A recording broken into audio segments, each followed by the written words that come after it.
नमस्कार दोस्तों। आज हम लोग बात करने जा रहे हैं इस 10 मिनट के एनालिसिस के वीडियो में मोसिव टेक्नोलॉजीज के लिए। कल जो हमने सेमीकंडक्टर का सेशन अटेंड किया था, एंड थैंक यू इमेज, बहुत लोग ने टर्न आउट हुआ।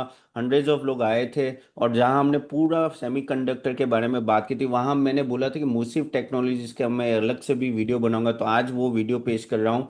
और 10 मिनट में हम लोग ट्राई करेंगे इस कंपनी के बारे में समझने के लिए, और इस वैल्यूएशन में क्या करना चाहिए, बाय सेल होल्ड क्या करना चाहिए, बात करेंगे। अगर कल का आपने वीडियो मिस कर दिया हो, सेशन मिस कर दिया, तो मैंने लिंक दिए, वो ज़रूर अटेंड कीजिएगा। बहुत ही थॉट ब्रेकिंग है कि किस तरह से आपको सेमीकंडक्टर के स्टॉक्स बाय करने चाहिए।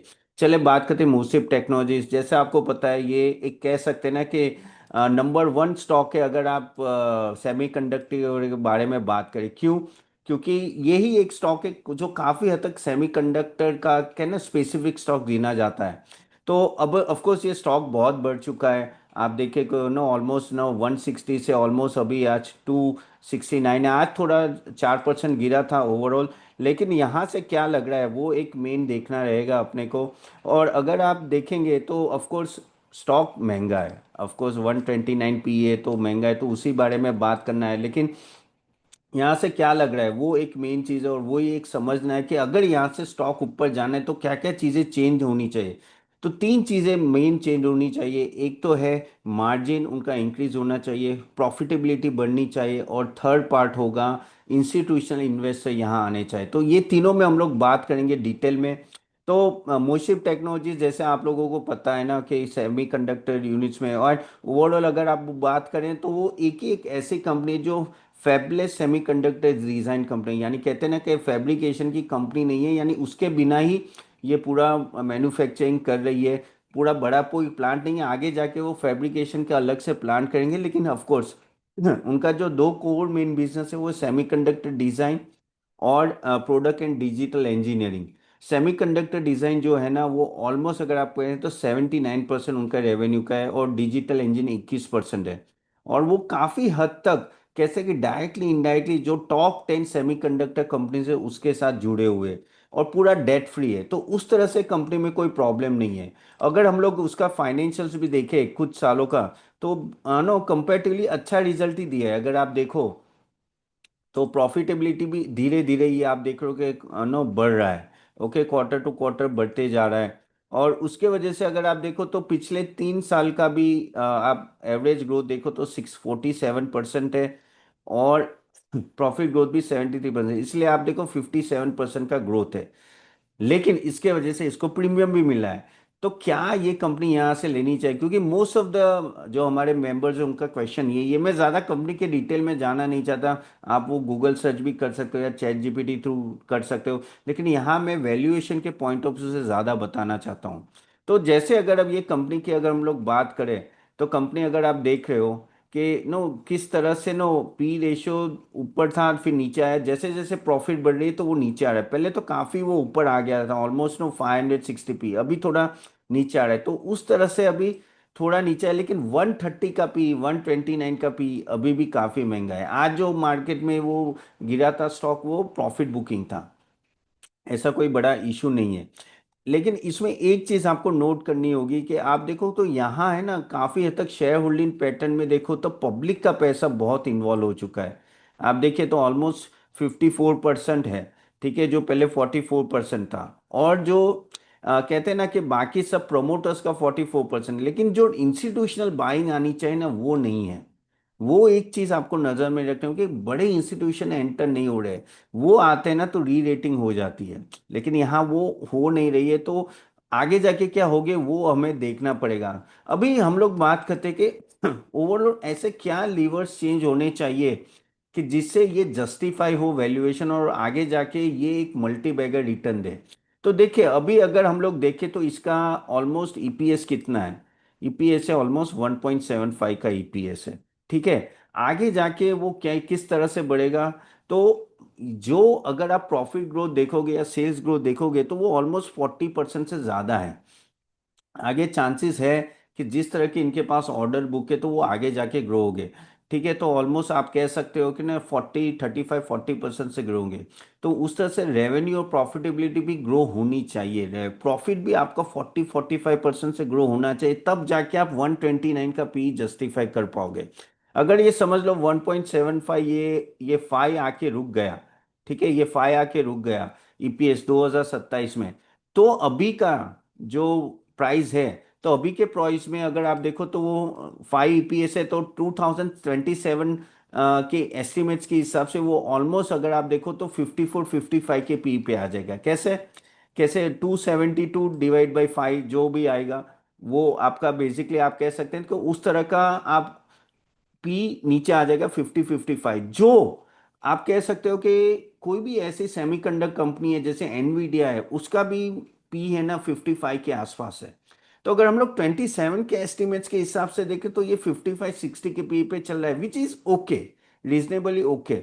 लेकिन अगर आपको वैल्यू बाय करना है तो ये वैल्यू बाय नहीं है, ये थोड़ा और नीचे आना चाहिए। अगर ये पी अगर ये 100 के नीचे जाता है तो एक तरह से ना आपको कह सकते हैं कि बहुत ही अच्छा बाय होगा, लेकिन उसके लिए स्टॉक को 10 15% मिनिमम गिरना पड़ेगा यहाँ से, तब जाके वो उस लेवल पे आएगा।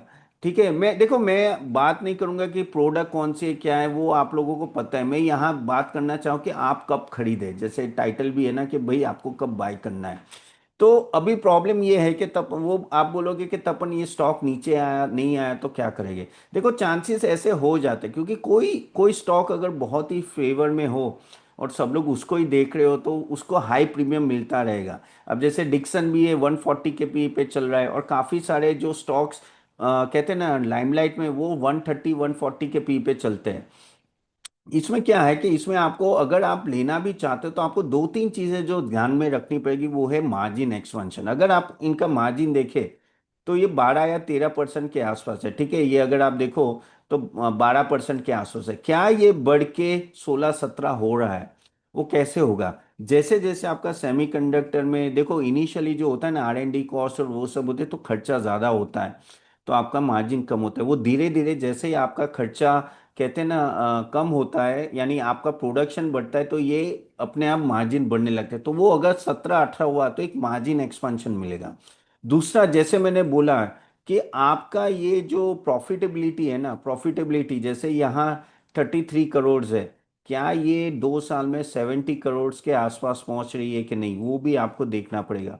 अगर वो 70 करोड़ के आसपास पहुंच, सॉरी मेरी हैंडराइटिंग अच्छी नहीं है, लेकिन अगर वो 70 करोड़ या 75 करोड़ के आसपास, यानी उस तरह से प्रॉफिट भी ग्रो हो रहा है, तो आपका मार्जिन ग्रो होगा और सेल्स बढ़ता है। रेवेन्यू सेल्स अगर 40% से ग्रो होगा और मार्जिन भी बढ़ेगा, 1% भी मार्जिन बढ़ता है ना, 1.5%, तो ये प्रॉफिटेबिलिटी में एक बड़ा जंप आएगा, प्रॉफिटेबिलिटी उससे भी ज्यादा बढ़ेगी।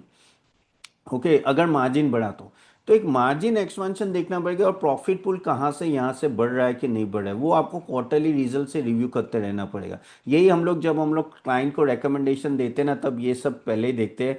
थर्ड लीवर कौन सा है? थर्ड लीवर जाने से पहले गाइस एक स्टैंडर्ड डिस्क्लेमर, गाइस यहाँ जो भी मैं बातें कर रहा हूँ वो सिर्फ आपके नॉलेज के लिए, यहाँ कोई रिकमेंडेशन नहीं है। और प्लीज़ उस तरह से देखना है, मैं एक सेबी रजिस्टर्ड रिसर्च एनालिस्ट, हम लोग हमारे क्लाइंट्स को रिकमेंडेशन देते हैं। तो ये एक नॉलेज पर्पज के लिए। अब जैसे मैंने बोला, कल का वीडियो ज़रूर देख लेना, मैं कमेंट बॉक्स में डालूंगा, वहां से आपको पता चलेगा कि ये किस तरह से और सेमीकंडक्टर में डिटेल में। और ये सैटरडे 8 बजे हम लोग एक स्पेशल सेशन करने वाले पावर रिन्यूएबल्स के लिए। कल जब सेशन था तब काफ़ी लोगों ने मुझे पावर रिन्यूएबल सेक्टर के बारे में पूछा था, तो उसका स्पेशल वीडियो सैटरडे 8 o'clock का, उसकी लिंक भी दे दूंगा, फ्री है सबके लिए। वहाँ हम लोग डिटेल में बात करेंगे पावर रिन्यूएबल के लिए, तो वो भी आप देख सकते हो। तो ठीक है, आप तो यहाँ जैसे हम बोला कि मार्जिन एक्सपेंशन और प्रॉफिटेबिलिटी एक्सपेंशन देखना है, प्लस और एक ट्रिगर चाहिए। और वो ट्रिगर कौन सा है? जो मैंने पहले भी बताया कि इंस्टीट्यूशनल लोग इन्वेस्टर आ रहे हैं कि नहीं आ रहे। अगर वो तीसरा ट्रिगर भी आता है ना, कोई बड़े जैसे टीएसएमसी से या एनवीडिया से या कहीं भी देखो इनके ये सब क्लाइंट है, लेकिन एक स्ट्रेटेजिक इन्वेस्टर आ जाता है, एक बड़ा इन्वेस्टर के साथ कोलैबोरेशन हो जाता है ना, that will be a game changing for मॉर्शिप। तो वो एक होता है कि नहीं, वो देखना है। लेकिन देखो इंडिया में ये एक ही ऐसी कंपनी है जो इस तरह से डील कर रही है, आप समझ रहे हो, तो वो आपको थोड़ा दिमाग में रखना है। और क्योंकि यहाँ रिटेल इन्वेस्टर का पैसा ज़्यादा है, तो थोड़ा वही प्रॉब्लम आती है ना कि ऊपर नीचे रहता है, लेकिन इंस्टीट्यूशनल या एफआई बाइंग भी ज़्यादा होती है। तो एक तरह से एक कह सकते हैं कि यहाँ से एक बड़ा ट्रिगर आ सकता है। देखिए ये प्राइस पे 130 पे पी पे, और ये प्राइस पे अगर आप देखो 270, आपका मेन क्वेश्चन होगा कि तमन ये बताओ कि बाय करना है कि नहीं बाय। तो मेरे हिसाब से अगर ये आज जैसे 4.5% और 10% गिरता है तो एक अच्छा खासे लेवल पे आ जाएगा। ये स्टॉक आपको सस्ता नहीं मिलने वाला है, ये स्टॉक आपको महंगा ही मिलेगा।